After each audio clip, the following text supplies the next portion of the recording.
Boa noite a todos. Felicidade, irmãos. Estive com vocês aqui pregando durante esse período em que o culto era somente online. Vocês fazem falta. Olhar para... Sabia disso. Eu me preparei hoje, mas não consigo. Faz falta, vocês fazem falta. Olhar para a igreja cheia na medida do possível. Poder cantar, teve horas durante a música que eu não queria cantar.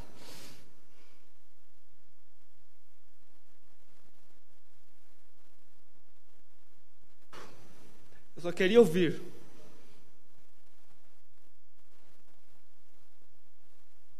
Só queria ouvir a igreja cantando. Os cultos acompanhando em casa, cantando junto, mas nós sentimos muita falta de ouvir os irmãos, a igreja entoando louvores ao Senhor. Irmãos, não tenha dúvida.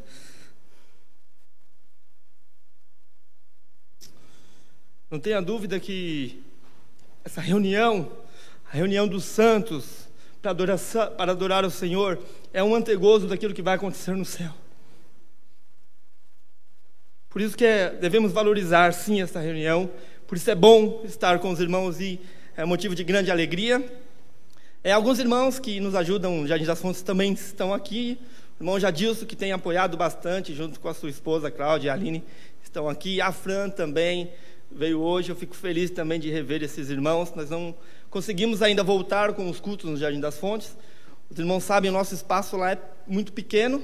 Se nós formos usar só 30% que pode do espaço, vai ter 3 pessoas. Eu, a Érica e a Manu.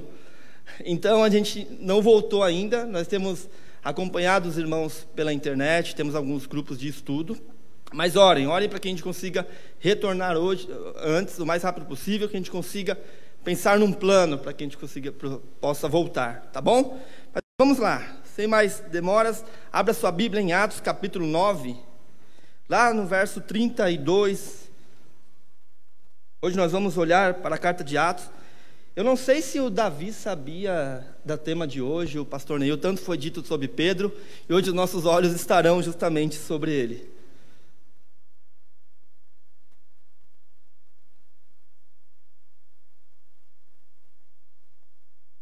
Atos capítulo 9, e eu começo a ler no verso 32. E aconteceu que, passando Pedro por toda parte, veio também aos santos que habitavam em Lida. E achou ali um certo homem chamado Enéas, jazendo numa cama havia 8 anos, o qual era paralítico. E disse-lhe Pedro: Enéas, Jesus Cristo te dá saúde, levanta-te e faze a tua cama. E logo se levantou. E viram-no todos que habitavam em Lida e Saroma, os quais se converteram ao Senhor. E havia em Jope uma discípula chamada Tabita, que traduzido se diz Dorcas. Esta estava cheia de boas obras e esmola que fazia. E aconteceu naqueles dias que, enfermando ela, morreu.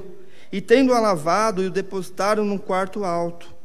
E como Lida era perto de Jope, e ouvindo os discípulos que Pedro estava ali, lhe mandaram 2 homens, e rogaram-lhe que não se demorassem em vir ter com eles. E levantando-se Pedro, foi com eles. E quando chegou E levantando-se Pedro, foi com ele, e quando chegou, a levaram ao quarto alto. E todas as viúvas o rodearam, chorando e mostrando as túnicas e roupas que Dorcas fizera quando estava com elas. Mas Pedro, fazendo sair a todos, pôs-se de joelho, e orou, e voltou-se para o corpo e disse: Tabita, levanta-te. E ela abriu os olhos, e vendo a Pedro, assentou-se. E ele, dando-lhe a mão, as levantou, e chamando aos santos as viúvas, apresentou-lhe a viva. E foi isso notório por toda Jope, e muitos creram no Senhor. E ficou muitos dias em Jope com um certo Simão curtidor. E havia em Cesareia um homem por nome Cornélio, centurião da corte, chamado Italiana, piedoso e temente a Deus, com toda a sua casa, o que fazia muitas esmolas ao povo, e de contínuo orava a Deus. Este, quase à hora 9 do dia, viu claramente numa visão um anjo de Deus, que se dirigiu para ele, dizendo: Cornélio, o qual, fixando os olhos nele, e muito atemorizado, disse: Que é, Senhor? E disse-lhe: As tuas orações e as tuas esmolas têm subido para a memória diante de Deus. Agora, pois, envia homens a Jope, e manda chamar a Simão, que tem por sobrenome Pedro. Este está hospedado com um certo Simão curtidor, que tem a sua casa junto ao mar. Ele te dirá o que deves fazer. E retirando-se os anjos que falavam com Cornélio, chamou 2 de seus criados e a um piedoso soldado dos que estavam ao seu serviço. E, havendo-lhe contado tudo, os enviou a Jope. Até aqui vamos orar. Pai, nós te louvamos, ó Deus, te louvamos pelo privilégio que nós temos de estarmos esta noite, ó Deus, reunidos para cantar ao Senhor, ó Deus, para te glorificar agora por meio também da pregação da tua palavra, ó Deus. Te clamo que o Senhor tenha misericórdia de mim e me use, de maneira que seu nome seja glorificado, ó Pai, e a igreja seja edificada, ó Deus. É o que nós te clamamos em nome do seu Filho Jesus. Amém. Vamos lá, irmãos. Está diante de nós aqui um texto que ele conta 3 relatos distintos, que ainda que indistintos, possuem um fio que liga esses 3. Há evidência nesse texto que nos mostra como servir, que nos fala acerca de serviço. Desde que eu tenho passado pelo processo de separação, para o pastorado, eu tenho tentado olhar mais para essa questão de serviço na Bíblia.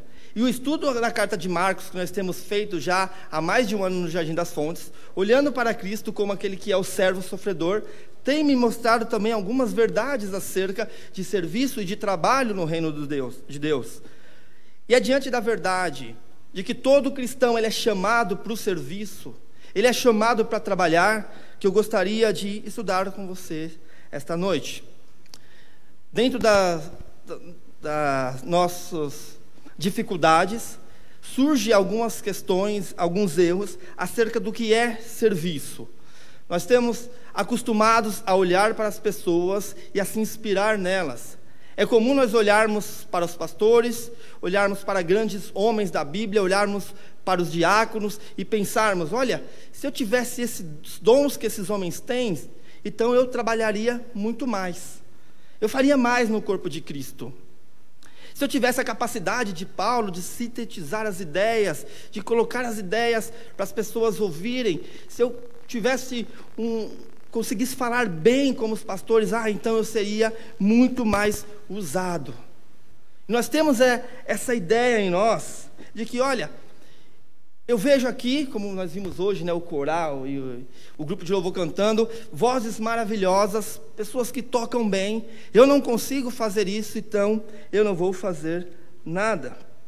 E às vezes nem é questão de oportunidade. Às vezes é só porque não é algo que você quer fazer. Então você pega e se furta a trabalhar na igreja porque você acha que os seus dons, eles não são úteis. Se nós nos lembrarmos, Jesus fala sobre fidelidade no pouco. Jesus fala sobre levar a sério no reino de Deus tarefas que elas parecem pequenas. A escala no berçário, cuidar do equipamento de som, essas coisas tudo é serviço. E talvez você pense, cara, mas berçário, poxa, qualquer um faz isso. Talvez porque você nunca esteve lá. Para mim, a dificuldade começa quando tem que montar o berço já. Imagina cuidar das crianças. Mas fato é que Deus, ele nos capacita, ele nos dá ferramentas para que nós sejamos úteis no reino dele. Então a verdade que eu quero extrair do texto hoje, o nosso tema central, em resumo, é o seguinte: somos chamados a servir o povo de Deus com os dons que Deus nos deu, mas sempre apontando para Jesus. De novo, nós somos chamados para servir ao povo de Deus com os dons que Ele nos deu, mas sempre apontando para Jesus. Esse é o nosso tema central de hoje, e nós vamos investigar em três pontos. O primeiro, servos devem servir com os dons que Deus nos deu. Volte para a sua Bíblia, vamos ler novamente do 32 ao 36, do capítulo 9.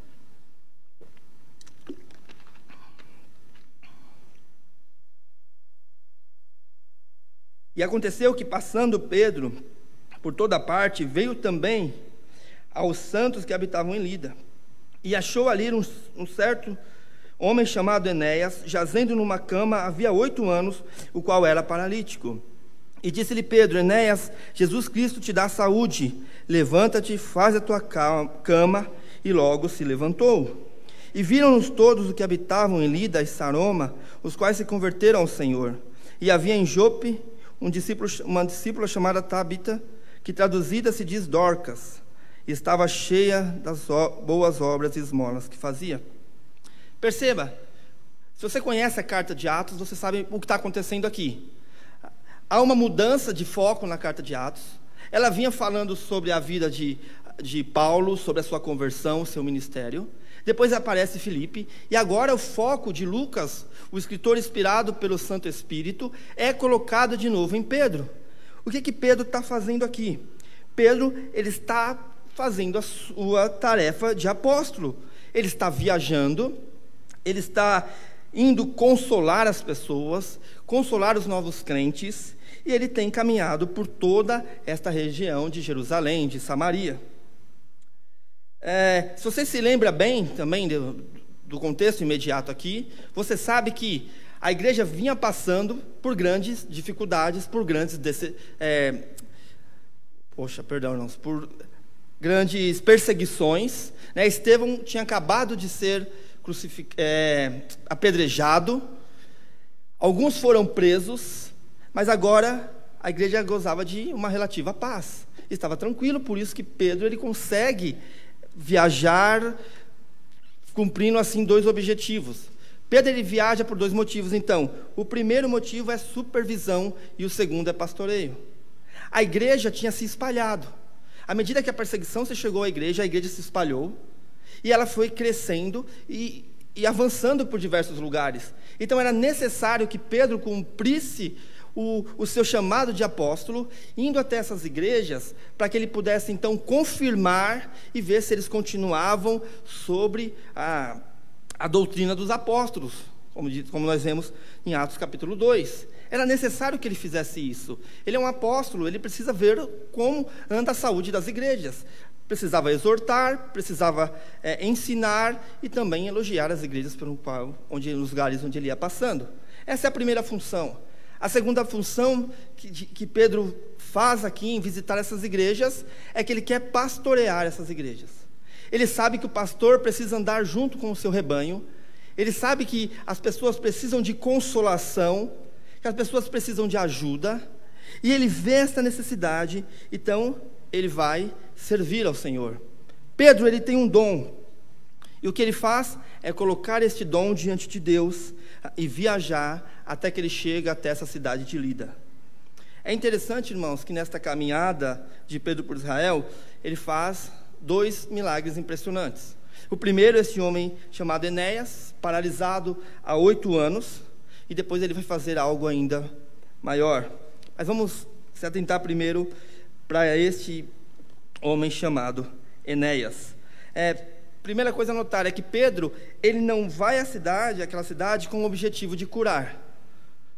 Não havia ali grandes outdoors, carros de som anunciando: olha, venham ver o grande apóstolo Pedro exercendo o seu dom de cura, venha ver ele fazendo isso. Não tem isso. Na verdade, Pedro não está saindo em uma campanha de milagres e curas. Pedro, na verdade, ele está saindo para servir o povo, e aí surge essa necessidade. Pedro não vai com essa expectativa, mas quando Pedro chega nessa cidade de Lida, lá ele encontra esse homem chamado Enéas. Enéas, esse homem que sofre, a Bíblia diz, há 8 anos em uma cama. Dá para imaginar o que é isso? 8 anos em uma cama? Na sexta-feira nós estávamos na nossa aula de matrimônio, né, que nós fazemos aí pelos aplicativos, e estava lá o Tiago Amparo. Vocês sabem, o Tiago Amparo, ele sofreu um acidente, né, de moto e quebrou a perna e passou por uma cirurgia.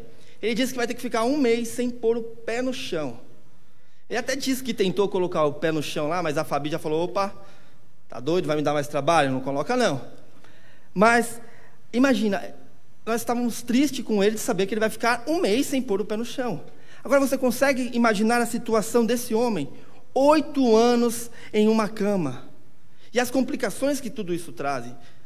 As feridas, o sentimento de incapacidade, de vulnerabilidade, por você precisar de alguém o tempo todo para fazer as coisas para você. Aqui está esse homem, com 8 anos nessa situação desesperada. Uma situação em que homem nenhum pode fazer absolutamente nada.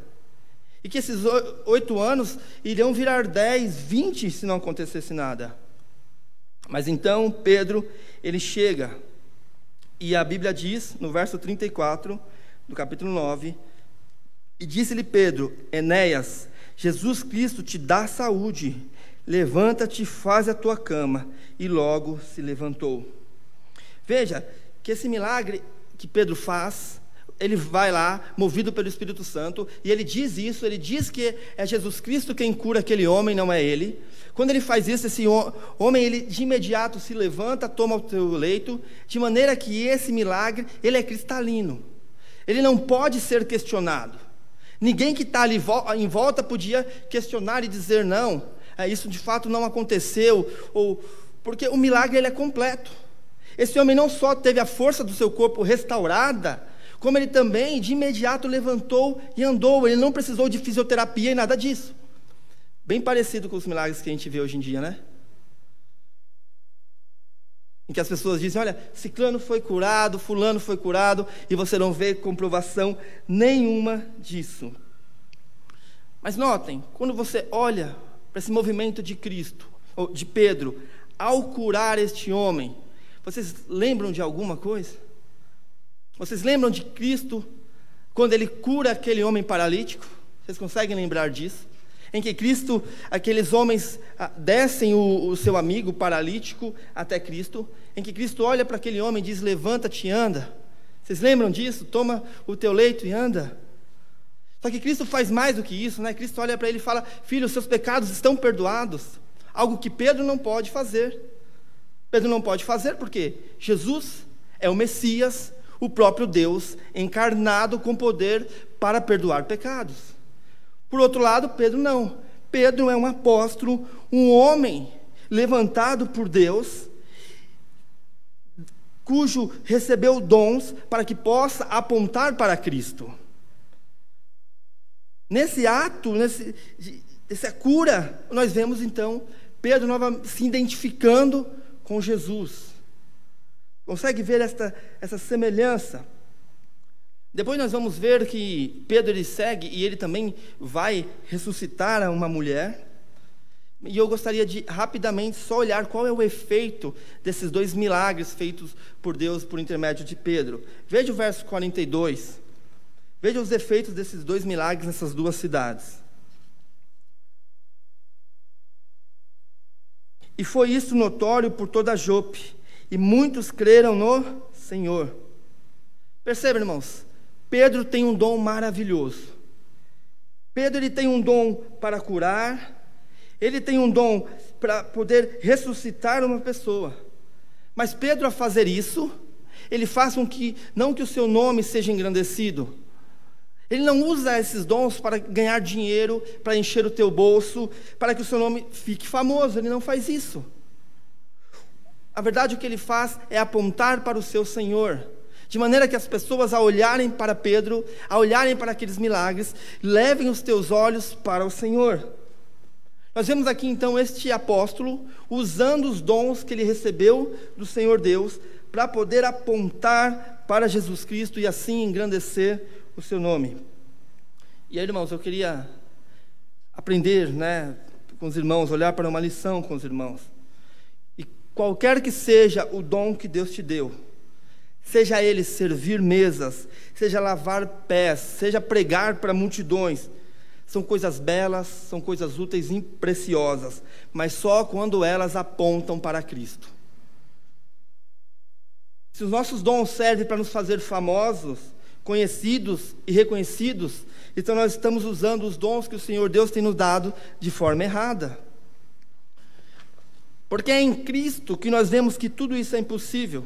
Nem o ser humano consegue, de forma plena, refletir a Jesus Cristo. É necessário que todo o corpo, que o conjunto, trabalhe para refletir a Jesus. Os dons, eles são preciosos, eles são belos, eles são diversos, porque é impossível que um de nós só possa refletir a Cristo. Mas é a igreja reunida, um fazendo uma coisa, outro fazendo outra coisa, vai apontar para Cristo de maneira que as pessoas vejam a semelhança que há entre nós em Cristo. Se você quer pregar, se você quer tocar, se você quer servir por causa de se aparecer, de exaltar, meu irmão, você precisa entender esse texto, você precisa olhar para esse texto e ver que você É útil quando você trabalha para o corpo.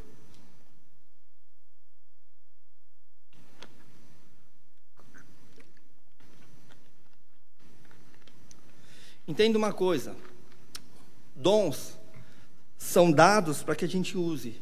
Servos são chamados para servir. Seja qual for a capacidade que Deus te deu, ela é preciosa aos olhos do Senhor. Foi Deus quem te deu.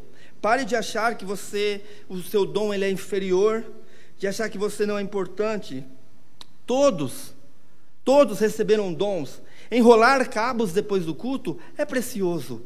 Cuidar de bebês é precioso, porque foi Cristo que nos deu estas coisas. Ajudar, dando carona, pregar o sermão, todas essas coisas, quando apontadas para Cristo, são preciosas. Servos verdadeiros existem para apontar para Cristo. O seu ministério, a sua vida, a sua família, existe para isso, para apontar para Cristo. E aqui nós vemos Pedro fazendo isso. Pedro recebe um dom de Deus. Ele pode curar, ele pode ressuscitar, ele pode ficar famoso com isso. O que ele faz? Direciona toda a glória a Jesus. Faz com que todos olhem para Jesus. Irmão, os dons que Deus tem dado para você é para que as pessoas, para que este mundo possa olhar para Cristo. Essa é a primeira lição dessa noite. Servos são chamados para utilizar os dons que Deus tem dado, sempre apontando para Jesus. A segunda lição que nós vamos olhar esta noite é que servos precisam ser servidos. Se no primeiro ponto nós vimos que você tem de servir, agora nós vamos ver que você, cristão, é chamado para ser servido. Calma, não se assustem, eu vou explicar, vai ficar claro. Vamos comigo os versos 36 a 43.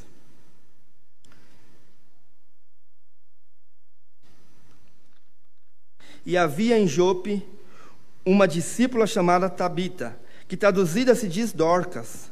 Esta estava cheia de boas obras e esmolas que fazia. E aconteceu naqueles dias que, enfermando, ela morreu, e tendo-a lavada, a depositaram num quarto alto.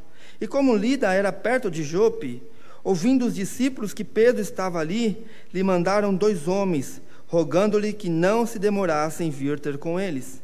E levantando-se Pedro, foi com eles, e quando chegou, o levaram no quarto alto. E todas as viúvas o rodearam, chorando e mostrando as túnicas e roupa que Dorcas fizera quando estava com elas. Mas Pedro, fazendo sair a todos, pôs-se de joelhos e orou. E voltando-se para o corpo, disse: Tabita, levanta-te. E ela abriu os olhos, e vendo a Pedro, assentou-se. E ele, dando-lhe a mão, levantou, e chamando os santos e as viúvas, apresentou-lhe a vivo. E foi isso notório por toda a Jope, e muitos creram no Senhor. E ficou muitos dias em Jope com um certo Simão curtidor. Lá está Pedro com Enéas agora curado, saltitante, feliz. E a notícia de que Pedro curou aquele homem se espalha, de maneira que vai chegar lá em Jope. Lá em Jope, alguns homens veem que uma mulher amada, ela morre. Eles pensam: opa, vamos atrás de Pedro. Vamos atrás de Pedro, quem sabe ele pode curá-la.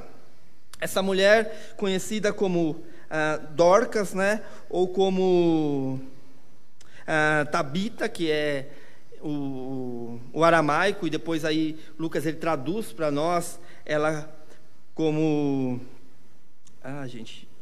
como Dorcas, tá? Ele faz essa tradução para a gente. Então eles vão atrás de Pedro para que ele faça isso. Pedro, ele percebe que ele precisa continuar servindo, que tem mais pessoas para ser servido, que tem agora esta mulher, um santo que precisa ser servido por ele. E ele diz no verso 32, veja: E aconteceu que, passando Pedro por toda parte, veio também aos santos que habitavam em Lida.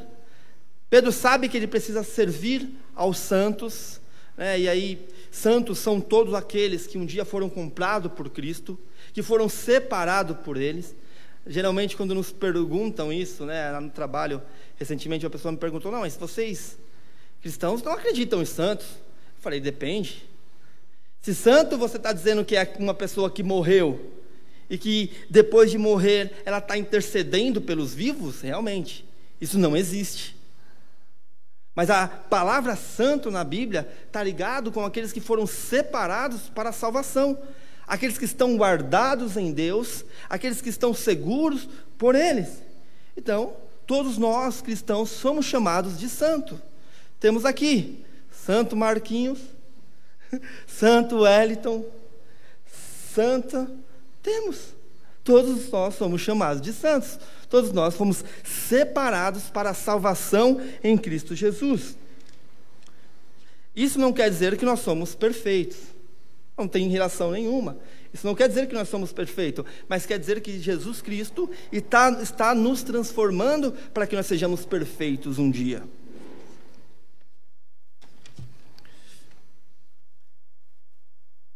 E agora nós vamos ver, então, esta mulher, Dorcas, que a Bíblia vai elogiá-la bastante, por ela gastar a sua vida servindo, gastar a sua vida trabalhando pelos outros, mas agora, o que acontece? Ela precisa ser servida. Ela não tem mais condição de servir ninguém. Ela precisa ser servida. E talvez a sua dificuldade nem seja em servir. Talvez você seja uma pessoa que está sempre disposta, que você quer gastar o teu tempo no reino de Deus, então você quer vir para a igreja, você quer trabalhar, você quer consolar o teu irmão, você quer ajudar o outro, mas o que talvez a sua dificuldade seja em ser servido. Talvez você tenha dificuldade de, quando você está com um problema, falar com os pastores e ser aconselhado. Talvez quando você tem um problema material, você não consegue falar com os diáconos que estão prontos para te servir. E quando nós deixamos de pedir ajuda, deixamos de deixar o outro nos servir, nós estamos impedindo que eles possam colocar em prática os seus dons. Esta mulher precisa ser servida. Esta mulher que outrora servia aquela comunidade, nós vemos uma mulher muito amada, ela não consegue fazer nada mais. Então a gente vê a Bíblia elogiando o trabalho dela, uma mulher notável, de boas obras, de esmola, mas agora ela não consegue fazer nada, ela precisa ser servida. Mas quando nós olhamos para a vida dessa mulher, nós não temos muita coisa ali no texto, mas nós podemos imaginar que aquilo que ela promoveu em sua vida, costurando, não era para que seu nome fosse lembrado. Ela realmente tinha um coração de serva. Ela queria simplesmente servir. Nós não vemos ela pregando no púlpito, não vemos ela profetizando, o que nós vemos ela é costurando. Eu não posso pregar, talvez ela pensou, eu não tenho capacidade para fazer outras coisas, mas aquilo que Deus me deu, o dom de costurar, esse eu invisto no reino de Deus. É isso que eu faço, é isso que essa mulher faz. Você percebe que ela é muito amada, porque você vê o tanto de mulheres que estão ali chorando por elas. Pedro chega, as mulheres começam a mostrar os vestidos. Olha o que essa mulher fez, olha que vestido bonito, olha como essa mulher foi bela na sua vida. As pessoas fazem isso porque servos que servem a Deus dentro do corpo, quando se vão, eles são lembrados e as pessoas têm saudade deles. Mas ela precisa agora que Pedro cuide dela. É interessante quando a gente olha para isso, quando a gente olha que ela não é lembrada por ser uma excelente pregadora, ela não é lembrada por falar a muitos, mas ela é lembrada por fazer um simples gesto, costurar para as viúvas que precisam. Olha, irmãos, eu louvo a Deus por essa igreja. Nesse período de pandemia, as decisões acertadíssimas que Deus moveu os homens dessa igreja, os líderes, para tomarem. É lindo ver a forma como essa igreja se dedicou a pegar a receita, aquilo que entra na igreja, a direcionar para ajudar o próximo por meio das cestas básicas. É lindo ver a forma como algumas irmãs pegaram e falaram: poxa, nós vamos costurar. Manda para mim o elástico, o tecido que eu quero costurar. Quero fazer máscaras para aqueles que estão necessitados. Isso, irmãos, é importante porque não existe nenhum tipo de trabalho no reino de Deus que não seja importante. Nenhum deles. Tudo isso é serviço. Nós não somos apóstolos, nós não conseguimos curar as pessoas e ressuscitar, mas se nós podemos fazer máscaras, se nós podemos consolar alguém, é isso que nós devemos fazer, colocarmos os nossos dons à disposição de Deus. Outra coisa é que quando nós olhamos para a carta de Atos, por vezes a gente acha que é corriqueiro, é milagres e ressurreição, a gente acha que está sempre acontecendo, mas não é bem assim. Não era certeza que Pedro ia ali, o apóstolo chegou, ela vai ser ressuscitada. Não é isso. Mas Deus ele vai usar Pedro naquele momento, porque além de ele abençoar, obviamente, aquela família, aquela comunidade, Deus também vai afirmar a autoridade apostólica de Pedro. Pedro, que antes era conhecido em Jerusalém, agora passa a ser conhecido também na Judéia. Todos sabiam que ali estava um verdadeiro apóstolo. E você nota que, outra vez, Pedro ele não é poderoso por si só. Ele não faz um milagre com as suas próprias forças. Porque quando você olha para este milagre, ele levantando essa moça, você é levado outra vez a olhar para Cristo. Você consegue lembrar disso? Consegue lembrar de Jesus olhando para a filha de Jairo e dizendo: Talita cumi, levanta, toma teu leito, anda, levanta. Vocês conseguem lembrar disso? Outra vez, Pedro está apontando para Cristo. Note que Pedro faz igualzinho. Pedro vai lá, faz tudo, tira o pessoal, fala: olha, dá licença. Vai ele apenas, entra lá no quarto e vai ressuscitar esta mulher. Pedro faz isso porque ele não quer show.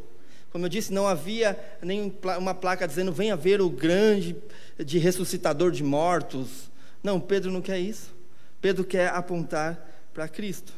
E se você se lembra bem, lá em Marcos capítulo 5, Jesus faz algo parecido também. Outra vez Pedro está apontando para Cristo. Agora você consegue imaginar essa situação? Pedro ele pega, ele olha aquela mulher, ele ora, e ele diz: Tabita, levanta-te. Você consegue imaginar Pedro vendo isso e um sorrisinho assim de Pedro, lembrando de Jesus dizendo: Talita cumi, ele dizendo: Tabita, cumi. Consegue entender isso? E outra vez o nome de Cristo é glorificado, outra vez as pessoas são levadas a olhar por Jesus por meio desse milagre. Outra vez ele nos ensina que os nossos dons e talentos devem servir para apontar para Jesus. Dessa forma, Cristo ele segue sendo exaltado. E o que nós vemos com isso, irmãos, é que os nossos dons, a nossa capacidade de fazer as coisas, a nossa história, ela não é sobre a gente. Ela não está falando sobre homens que vivem em Vila São José. Não é sobre isso. Ela está falando sobre Jesus. A sua história é uma forma viva de demonstrar Jesus. É por isso que Pedro está se identificando. Ele está fazendo aquilo que o mestre dele fez. Outra vez, vai ficar claro, como eu disse, as pessoas que estão em volta, o apostolado de Jesus. Você pensa que naquela cidade haviam cristãos, mas ninguém é capaz de fazer aquilo que Pedro ele faz. Pedro possuía qualificações específicas para poder fazer aquilo. Por quê? Porque não era comum, não era normal que aquilo acontecesse. Pedro, ele possui o apostolado e aí por isso ele pode fazer esse tipo de coisa. Isso não eram coisas comuns, ressuscitar alguém. Aquilo, na verdade, eram pequenos vislumbres daquilo que acontecerá um dia, quando a morte andar para trás e quando os mortos reviverem. Eram apenas pequenas amostras disso. Nenhum de nós aqui é apóstolo. Ninguém no mundo é apóstolo, ninguém tem as credenciais para serem chamados de apóstolos. Nenhum de nós viu Jesus Cristo ressurreto, nenhum de nós foi chamado diretamente por Ele. Ninguém é apóstolo. Nós não temos poder para ressuscitar ninguém, para curar ninguém, para profetizar, mas a gente segue costurando máscaras. A gente segue cuidando, consolando. A gente segue entregando o café da manhã para as pessoas na rua. A gente segue amando os irmãos, cuidando dos irmãos. Irmãos, não fique ressentido com o dom que você tem. Como eu disse no começo, talvez você queira compará-lo com alguma outra coisa. Mas o que nós vemos aqui é uma mulher que ela é lembrada depois de mais de 2000 anos. No Brasil, em Vila São José, quando eu falo no trabalho que eu moro em Vila São José, ninguém sabe onde é isso. Essa mulher é lembrada porque ela simplesmente costurava vestidos. Não existe trabalho pequeno no reino dos céus. Não existe trabalho que não tenha a sua importância. Se Cristo te deu algo para fazer, faça. Mas não sabemos o efeito disso no futuro. Obedeça. Dorcas então é servida, Pedro serve, e hoje nós somos servidos por meio dessa história também, por meio desse relato. Agora Pedro, obviamente, o seu apostolado é mais reconhecido, as pessoas dão mais crédito para ele. Isso é extremamente necessário para aquilo que vai vir em seguida na carta de Atos. Não vamos olhar hoje, mas se vocês olharem, vocês vão ver que o reconhecimento de Pedro como apóstolo, como aquele que tem a autoridade do Senhor Jesus Cristo, é importante para ele continuar o trabalho dele. Mas hoje eu quero ir para o final, olhando para o nosso último tema. Sempre haverá mais servos para serem servidos no plano de Deus. Veja comigo capítulo 10, versos de 1 a 8.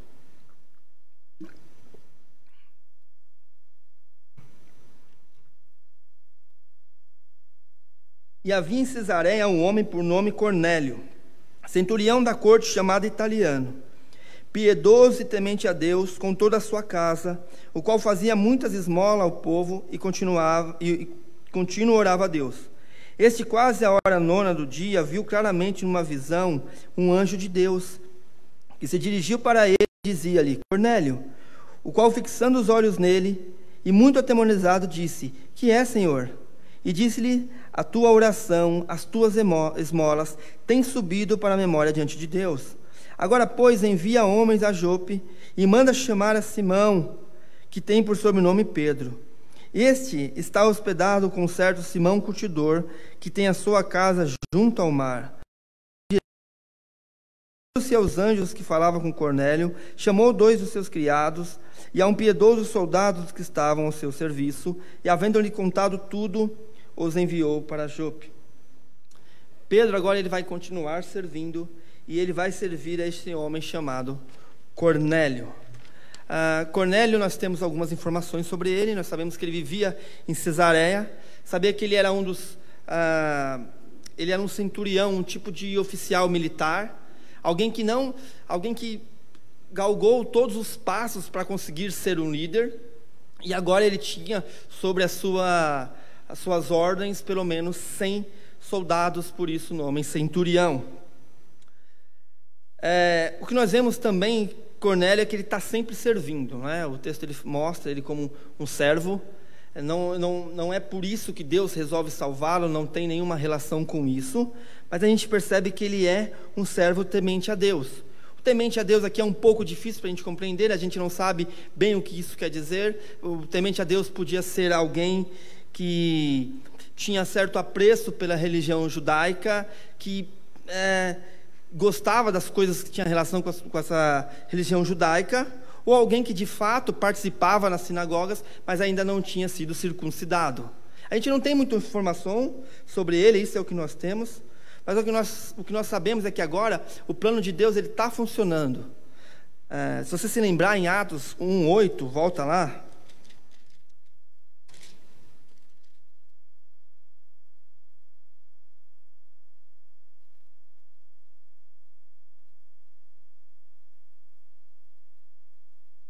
Mas recebereis o poder do Espírito Santo, que há de vir sobre vós, e ser-me-eis testemunhas tanto em Jerusalém, como em toda a Judéia e Samaria, e até os confins da terra. O plano de Deus está funcionando, a igreja está avançando, e agora nós temos um homem aqui, um romano, que ele está aprendendo acerca de Deus. Perceba uma coisa olhando para esse texto, irmãos: serviço na casa do Senhor, serviço ao Senhor, nunca acaba. Percebe? Pedro, ele tinha feito 2 coisas muito grandes. Curou um homem paralítico, ressuscitou por meio do Espírito Santo uma mulher. Ele podia simplesmente dizer, olha, agora foi bem, tudo para esse ano tá feito. Pô, eu posso agora ir lá para Fernando de Noronha, para Recife, vou comprar uma casa, vou curtir umas férias. Mas ele percebe que o trabalho ele não acaba. Que ele continua tendo que servir. Irmão, a vida cristã ela é assim. Serviço após serviço. É até fácil para a gente ilustrar isso, entender, né? Nós temos aí a nossa viagem missionária, e vocês sabem que todas as vezes que a gente entra no ônibus para retornar, o pastor Neil e os outros líderes, vocês sabem o que eles dizem, né? Nós não estamos voltando para São Paulo, não estamos voltando para a nossa vida normal, não. A gente já está indo para outra viagem missionária. É esta a ideia aqui, que o serviço, o trabalho ao Senhor, ele é contínuo, ele não acaba nunca. Nós temos sempre serviço a fazer. Sempre vai ter gente chegando na igreja, precisando aprender. Sempre vai ter mais fraldas das crianças para trocar. Sempre vai ter mais cabos para enrolar, mais sermões para serem pregados, mais pessoas para serem exortadas e cuidadas e consoladas. Sempre, o trabalho ele nunca acaba. E eu estava lendo recentemente, irmãos, um estudo que eu achei bem interessante. Vocês já ouviram falar do efeito espectador? Fizeram um estudo que era o seguinte, ó. A ideia é que quanto maior for a multidão, mais é difícil alguém aparecer para ajudar em momentos difíceis. Então, o que eles fizeram? Eles colocaram 3 pessoas numa sala e colocaram em outra sala uma pessoa gritando, pedindo socorro. Rapidamente, desse grupo de 3 pessoas, alguém já se levantou e foi em direção para saber o que estava acontecendo. Outros tomaram a decisão de fugir, mas ainda assim tomaram alguma decisão. E aí eles refizeram esse teste, só que agora colocando mais pessoas. Eles pegaram um grupo de 20 pessoas, colocaram 20 pessoas dentro de uma sala e fizeram a mesma coisa, outra pessoa gritando do lado. Sabe o que aconteceu? Ninguém se moveu, um esperando pelo outro. A ideia de que se ninguém está fazendo nada, não deve precisar, tá tudo bem, tá tudo certo. Esse experimento, irmãos, eu achei interessante porque ele mostra muito um pouco da nossa realidade, um pouco da nossa vida. É assim. Isso pode acontecer por vezes na igreja. Nós olhamos para a igreja, olhamos para o tamanho da igreja e pensamos, eu não preciso fazer nada, tem gente suficiente. Alguém vai fazer, alguém vai vir enrolar os cabos, eu não preciso subir ali não. Alguém vai levar os pães lá para os moradores de rua, alguém vai ir no mercado e vai ir nas farmácias para as pessoas que estão em grupo de risco da nossa igreja, alguém vai fazer alguma coisa. E aí nós viramos eternos espectadores, sempre esperando que o outro faça isso. Isso é muito real, eu observei isso recentemente de forma bem prática. Estava eu indo para o Jardim das Fontes à noite, e aí os irmãos sabem, eu estou descendo, né, antes da gente pegar a esquerda, sentido o Marcilac lá, e aí à noite eu olho na calçada, um rapaz está espancando uma mulher. A mulher com um filho no colo e o rapaz espancando ela. A minha primeira reação foi esperar e ver se alguém ia fazer alguma coisa. Foi natural meu, eu travei. E eu olhava em volta vendo se alguém ia fazer alguma coisa. A segunda reação foi, atravessei o carro no meio da avenida, que aí ninguém podia passar, e fui lá. E fui lá pensando que Deus mande mais gente. Eu não vou brigar com ninguém, eu só preciso tirar essa moça dali. Acontece que mais pessoas levadas pelo meu ato foram também ajudar. E aí, graças a Deus, logo em seguida, irmão, sobe um carro da polícia, opa, vem aqui. E aí eles ficaram resolvendo, eu fui para o Jardim das Fontes. Mas esse efeito espectador, ele de fato, ele acontece. Ele pode ser real na igreja. A gente pode estar vendo todas as coisas acontecendo, está tudo certo. Poxa, está acontecendo, a igreja está trabalhando no meio da pandemia, não deixamos de fazer nada, eu estou conseguindo acompanhar os cultos aqui da minha casa, está tudo uma beleza. Os meus dons, eles não são úteis, eu não preciso colocá-los à disposição da igreja. Mas veja, isso não existe, irmãos. Os dons são para serem usados no reino de Deus. Ele deu os dons para você usar aqui, na igreja. Não importa quais sejam eles, como eu disse. Não importa se é servir um copo de suco para alguém. Deus, ele faz isso. Ele quer usar os seus dons. Ele quer que você coloque à disposição da igreja. Os dons que você recebeu é para edificar a igreja. Não são para você, mas são para ser usado aqui, na comunidade, junto com o seu irmão, consolando, amando, orando, servindo. E rapidamente, para mim começar aí, para mim ir para o final, na verdade, eu quero mencionar um pouco sobre esses dons que são colocados aqui, sem entrar muito, mas é interessante, né, que nós olhamos por aí, nós vemos diversas placas dizendo, olha, grande noite das curas. Já viram isso? É uma grande noite, venha conhecer aquele pessoa que ele vai curar pessoas. Mas quantas vezes você já viu uma placa dizendo, tragam os seus mortos que eu irei ressuscitar? Isso não tem, né? Isso não tem. Por isso que, se os dons de cura estivessem ativos hoje, por que não também os de ressuscitar? Por que isso não acontece isso? Os dons, eles tiveram uma importância muito grande no começo da igreja. A igreja estava crescendo, a mensagem dos apóstolos precisava fazer com que as pessoas confiassem neles. Então Deus dá a eles dons, para que à medida que eles vão fazendo milagres, as pessoas olhem e acreditem na sua mensagem também, e vejam, de fato, isso vem de Deus. Mas hoje nós não temos mais necessidade desses dons. Se esses dons eles fossem para ser utilizados sempre, em todo momento, eu te pergunto, por que os apóstolos não se reuniram após a morte de Estevão e não curaram, não ressuscitaram ele? Por que Paulo deixa Trófimo doente em Mileto, ou porque ele pede para que Timóteo tome água com vinho para sua dor no estômago? Por que ele não curou? Esses dons tiveram muita importância no começo da igreja, até que a Bíblia, até que a palavra de Deus estivesse completa. Nós não temos que olhar para trás e pensar, poxa, seria tão bom se esses dons estivessem aqui no nosso meio, seria tão bom se a gente fizesse isso. Não, irmãos, nós estamos em um estágio mais avançado. Nós temos a Bíblia completa aqui. Nós estamos mais avançados. E ela te ensina tudo o que você deve fazer para de fato servir a Deus, servir aos teus irmãos.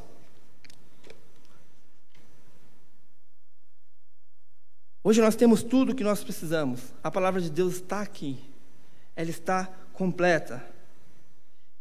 E aí, irmãos, para a gente encerrar, a gente precisa lembrar, serviço então, ele é contínuo. Ele sempre continua, é o tempo todo, irmãos, é de dia, é de noite, sempre tem mais coisa para fazer. Mas o importante é que eles reflitam a Cristo, que eles apontem para Cristo. Pensem em duas coisas que nós temos em nossa igreja. Pense, quem mais reflete a Cristo? A função de diácono ou de pastor? Não precisa responder, é pegadinha. As duas. Percebe?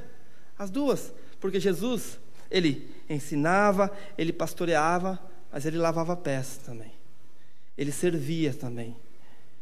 Não são os nossos dons particulares sendo utilizados para nós mesmos que vão refletir a Deus, a Jesus. Não são.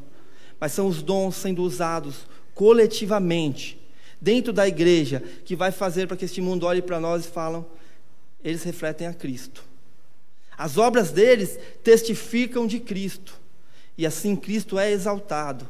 Deus é exaltado. Vamos orar. Pai, nós te louvamos, ó Deus. Nós te glorificamos pelos dons que o Senhor tem nos dado, ó Deus. Nós não queremos negligenciar nenhum deles, ó Pai.